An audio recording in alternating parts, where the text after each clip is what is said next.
आपल्यासोबत major general Anil Bam sir आहेत. Sir, भारतीय सैन्याने आता माहिती दिली आहे आणि 9 जे दहशतवाद्यांचे तळ आहेत ते कशा पद्धतीने पूर्णपणे उद्ध्वस्त केले, अगदी त्याचे पुरावे व्हिडिओ फुटेजेससह सैन्याने समोर आणलेले, त्यामुळे आता कुठलाही संशय मनात असायला नको. अगदी खरं म्हणता तुम्ही. जेव्हा आर्मी प्रेस कॉन्फरन्स करते किंवा जेव्हा आर्मी स्टेटमेंट देते किंवा बोलते, हे कधीच खोटं बोलत नाहीत किंवा वाढून चाळून सांगत नाहीत.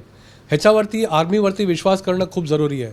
आणि आजच्या प्रेस कॉन्फरन्समध्ये आपण पाहिलं की जेव्हा त्या दोन्ही लेडी ऑफिसर्सनी ब्रीफ केलं, प्रत्येक टार्गेटचे इमेजेस दाखवले बिफोर अँड आफ्टर. आपल्याकडे एक सिस्टम असतं पोस्ट स्ट्राईक डॅमेज असेसमेंट, हे आपण करतो. त्याच्यामध्ये एअरक्राफ्टमधून फोटोग्राफ घेतले जातात, त्याच्यामध्ये सॅटेलाईट फोटोग्राफ्स घेतले जातात आणि पाहिलं जातं की कशाप्रकारे आपण केलं आहे. आणि पोस्ट स्ट्राईक डॅमेज असेसमेंटमध्ये कळलं आहे की जितके 9 टार्गेट्स होते ह्यांची खूप जास्ती तबाही झाली आहे आणि ते जवळजवळ जमीनदोस्त झाले आहेत. आपण व्हिडिओ पण पाहिले होते आणि जो हाहाकार माजला आहे तो आपण आज पाहिला. आणि जसं तुम्ही म्हणाले की जे डाऊटिंग जॉनीज होते, ज्यांना नेहमीच विश्वास बसत नाही, त्यांनी आज विश्वास ठेवावा आणि पुढेही विश्वास ठेवावा भारतीय सैन्यावरती की जे ते बोलतात ते कारवाई करतात आणि तेच सांगतात. आज ज्या 9 टार्गेट्सला हिट करण्यात आलेलं आहे, 5 जवळपास जे आहे ते पाकिस्तान ऑक्युपाईड काश्मीरमध्ये होते, मात्र 4 जे आहे ते इंटरनॅशनल बॉर्डरच्या आतमध्ये जाऊन आपण ती कारवाई केली आहे. एक कारवाई तर अगदी 100 किलोमीटर आत जाऊन केलेली आहे. किती महत्त्वपूर्ण आहे आणि हा किती मोठा यश आहे? हा खूप मोठा यश आहे. आपण जेव्हा पहिले पाहिलं होतं की जेव्हा बॉर्डर लेवलला स्कर्मिशेस होतात, LOCवरती नेहमीच फायरिंग चालू असते. सध्यामध्ये सीज फायर होतं, त्यामुळे फायरिंग होत नव्हती. अदरवाईज हे रोजची लढाई आहे. पण ह्या वेळेला आपण जे हिट केलं आहे, जसं तुम्ही म्हणाले की 5 POKमध्ये होते आणि 4 इंटरनॅशनल बॉर्डरचं क्रॉस करून होतं. इंटरनॅशनल बॉर्डर क्रॉस करून कोणाला हिट करणं इज अ बिग न्यूज. हे पूर्ण जगभर होतं आणि आज भारताने ते दाखवून दिलं आहे की भारत वीक स्टेट नाही. भारत रिटॅलिएट करेल. भारत जेव्हा रिटॅलिएट करेल तेव्हा असं दिसेल की दुश्मनचा खूप मोठा नुकसान होईल. आणि जर का आता पाकिस्तानने रिटॅलिएट केलं तर आपल्याला तर फ्री हँड आहे, आपण मग काही करू शकतो. आणि मी तर म्हणेन की असं दुस्साहस पाकिस्तानने करावं, आपल्याला आर की पार लढाई पूर्ण करता येईल. सर, जेव्हा इंटरनॅशनल बॉर्डरच्या 100 किलोमीटर आत जाऊन आपण मारलेलं आहे, हिट केलेलं आहे, तर हे कुठंतरी मिसाईल्स जे आपण वापरलेले आहेत त्यामुळे हे एवढं आतमध्ये जाऊन परफेक्टली टार्गेटला हिट करणं शक्य झालं आहे? ॲब्सोल्युटली. हे जे मिसाईल्स आपण जसं तुम्ही म्हणालात वापरले आहेत, 2 टाईपचे मिसाईल्स वापरले गेले होते. एक स्कॅल्प होतं, ज्याला ऑल वेदर शॅडो पण म्हणतात. म्हणजे हे कुठल्याही वेदरमध्ये काम करू शकतं. पाऊस पडो, बर्फ असो किंवा कुठलाही वेदर कंडिशन असो, हे स्कॅल्प हे कंट्रोल करतं. ह्याचं रेंज मिनिमम 300 किलोमीटर आहे. म्हणजे 300 आणि कमी फायर करू शकतात. एक्सटेंडेड रेंज असेल तर 500 किलोमीटर जातं. म्हणून जर का आपण 100 किलोमीटर्स आतमध्ये आपण टार्गेट निवडलं आहे तर हे फायर केल्यानंतर ऑन इट्स ओन स्टीम ते तिथपर्यंत जातं. आणि ह्याच्यामध्ये सिस्टम असं असतं, इन्फ्रारेड सीकिंग आहे.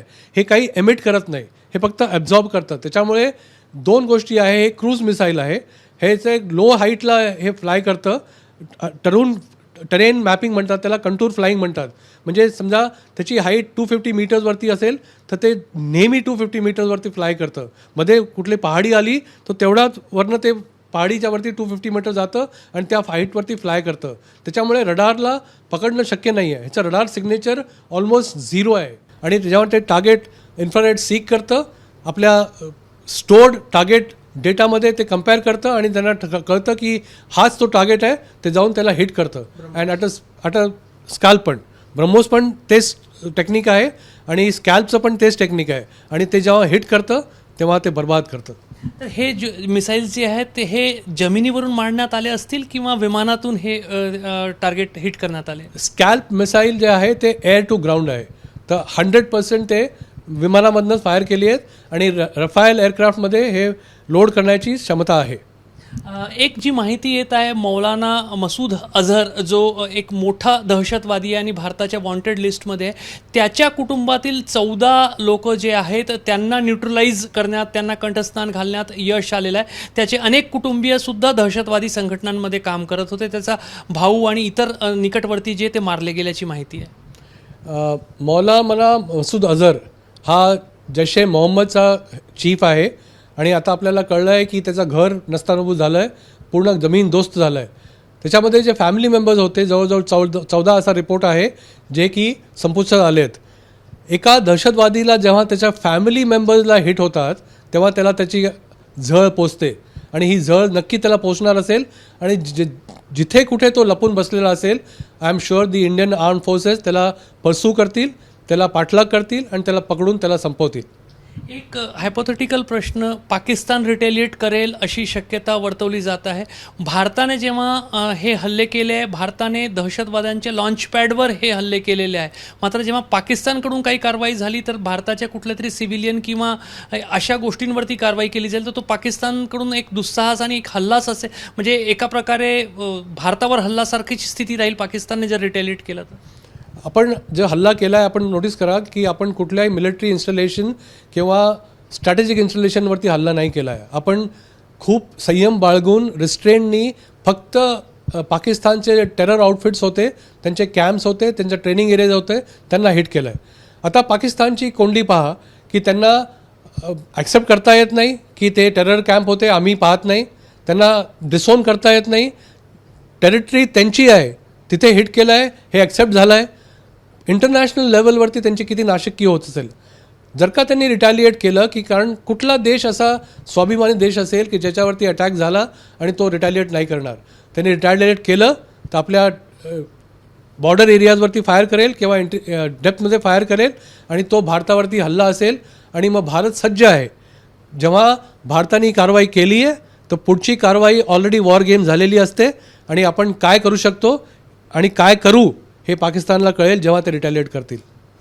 एक प्रश्न, पाकिस्तानचे जे संरक्षण मंत्री आहेत ख्वाजा, त्यांनी एक वक्तव्य केलेलं आहे की भारताने ऑपरेशन सिंदूर जो आहे तो थांबवावं. खरोखर घाबरले आहे की काही खेळी आहे? दोन्ही होऊ शकतं. खेळी पण होऊ शकतात आणि घाबरलेले पण आहेत. घाबरलेले शक्ती जास्ती आहे कारण त्यांच्याकडे सैन्यबळ पण नाही आहे, त्यांच्याकडे इक्विपमेंट नाही आहे, त्यांच्याकडे मोराल नाही आहे आणि फायरिंग केपेबिलिटी नाही आहे. तुम्ही एक नोटीस केलं असेल, हे जेव्हा बोलले की थांबवावं, नेहमी काही झालं की पहिले धमकी असते की आम्ही अणुपरमाणू वापरू. आज त्यांच्या तोंडातून निघालं नाही कारण त्यांना माहिती आहे की ही फक्त गिदड भपकी आहे आणि we have already call the bluff of Pakistan की अणुशक्ती वापरणं होणार नाही आणि जर का कोणी वेड्याने वापरलं तर पाकिस्तान नष्ट होईल. एक अखेरचा प्रश्न, असं म्हटलं जात होतं जेव्हा 22 एप्रिलला पहलगाममध्ये हल्ला झाला, पूछ कर मारा था, आज घुस कर मारा है. बिल्कुल, हे स्टेटमेंट बिल्कुल खरं आहे.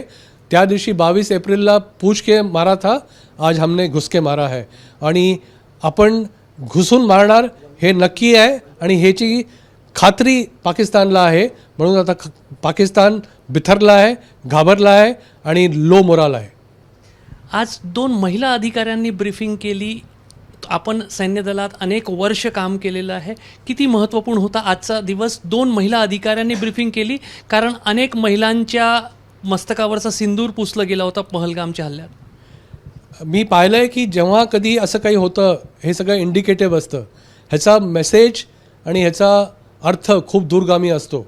आणि मला स्वतःला आश्चर्य वाटलं जेव्हा मी आज पाहिलं आणि अनाऊन्समेंट झालं की कर्नल कुरेशी आणि व्योमी सिंग, विंग कमांडर व्योमी सिंग एअरफोर्सकडनं आणि कर्नल कुरेशी आर्मीकडनं ब्रीफिंग करणार आहेत. हे एक खूप इम्पॉर्टंट ब्रीफिंग आहे. एक कर्नल लेवलची आणि विंग कमांडर लेवलची मुलगी आर्म फोर्सेसची जी ब्रीफिंग करते हे दर्शवतं पूर्ण जगाला की भारत काय करू शकतो आणि आपली मातृशक्ती किती सुदृढ आहे.